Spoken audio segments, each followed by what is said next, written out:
So here we've got the new ThinkCar ThinkDiag mobile diagnostics dongle. So for this video, we're going to plug it into the BMW to see what access and features we get. Make sure you go and check out the previous video where we plugged it into the Audi and did the same kind of tests. Okay, so I plugged the ThinkDiag into the BMW, and when I went through the VIN scan, it then prompted me to download the BMW software, which we have been able to do. And this all looks like premium stuff as well. You know, some of the features we're getting in there are the same as what you would get on, you know, the likes of the professional ThinkTool machines. So really good, really impressive. So here we are already signed into this BMW 3 Series here. It says turn the ignition off, wait 10 seconds.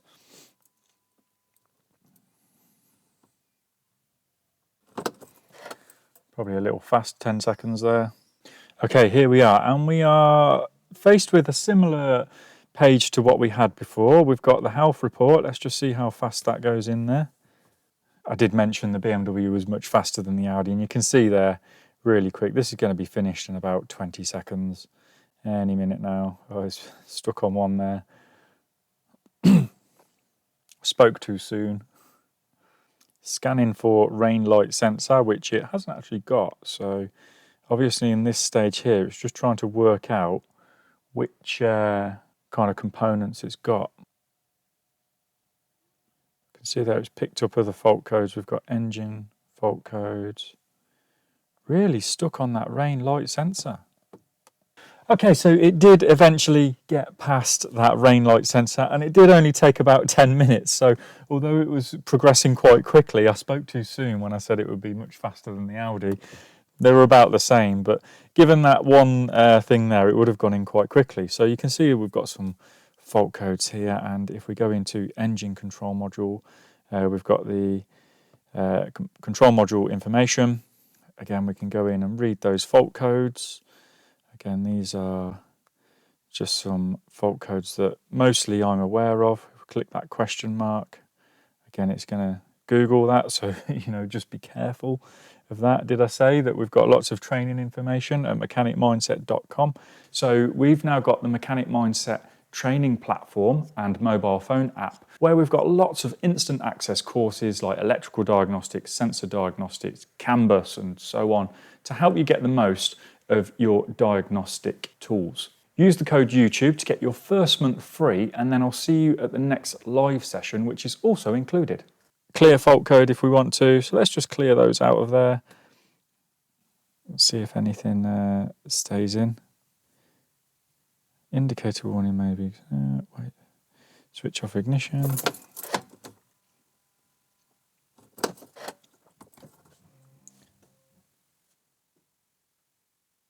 No fault codes. Okay, so not the same kind of confirmation that we had on the Audi there. We've also got the read data stream, and again, this is similar to how you see it on the professional tool, whereas on the Audi we had a full list. Here we've got them separated into different sections. So we've got rail pressure, fuel temperature, valve activation. So if we click on that, we can see the information on that stuff there. Start the engine. So this is a diesel engine. And we can see there that we're getting that rail pressure. And again, we should be able to graph like we did before.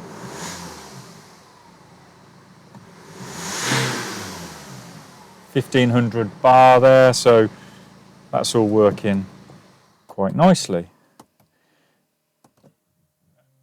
I have found on other tools that if you cycle the ignition quick enough from turning it off to back on again, it doesn't lose it on the tool. So that's worth remembering.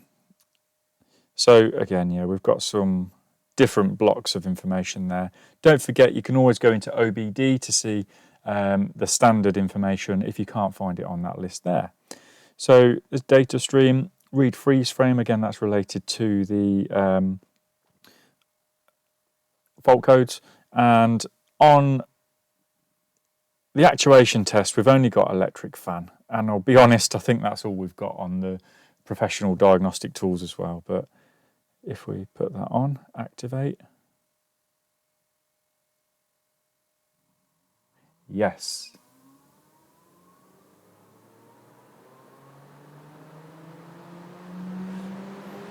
You might be able to hear that.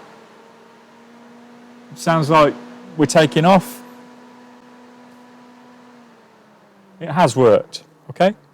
Brilliant. We can also delete fault memory from there as well. Special functions we've got in here. Okay, so injector adjustment, particle filter replacement, fuel pump adaptation, so that's that EKP, battery, EGR actuator test. Quite a lot in here, to be fair. Swirl flap adaptation, if you've still got them. So nice to have those professional features in there. Let's go to something else then, like the body module, FRM. Again, we've got lots of kind of fault codes in here from where I've been disconnecting things for training. If we clear those fault codes, go back in and read, they're all gone, brilliant. We've then got data stream, so we can see here, in fact, let's just hit the select all there. We've got driver's door. We can see that they're changing as well. So that's me holding the switch all the way up, all the way down. So again, you've got lots of data in there for other control modules around the vehicle. Special function then, we can initialize the window regulators, and it says they're line short of FRM reset. So I think that is to do with the light circuit. So the lights on this vehicle, they don't have fuses. In fact, if you go and check out the video we did before where you can listen to the cold bulb monitoring through the filament, that's pretty cool. If there's a short circuit on the line, it will turn it off. So I'm guessing that that's for resetting that.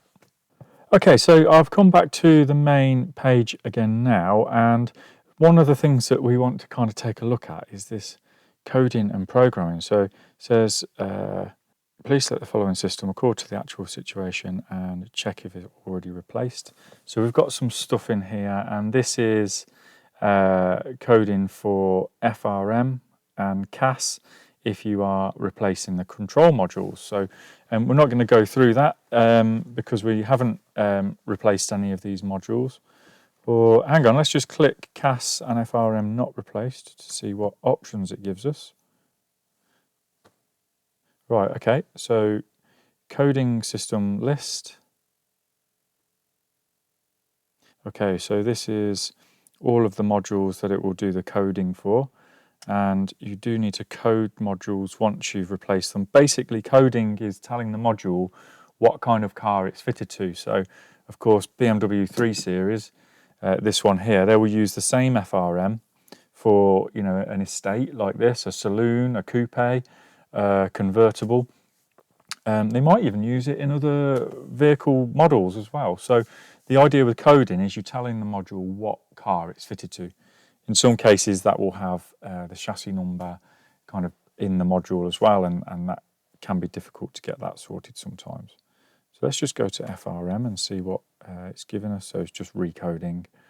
What I was looking for was the personalisation. So I don't know if we've got retrofit there, so that's battery change. Display vehicle order, that should show us all of the kind of modules that are fitted to the car. So here's all the data for this car. Okay, so everything that it was fitted with from the factory. So I think all in all, really, these are very good value for money for the amount of stuff that you can do with just your phone. I think one of the things that I would quite like about this is the fact that you could kind of go on a road test and have your phone kind of here with the live data playing.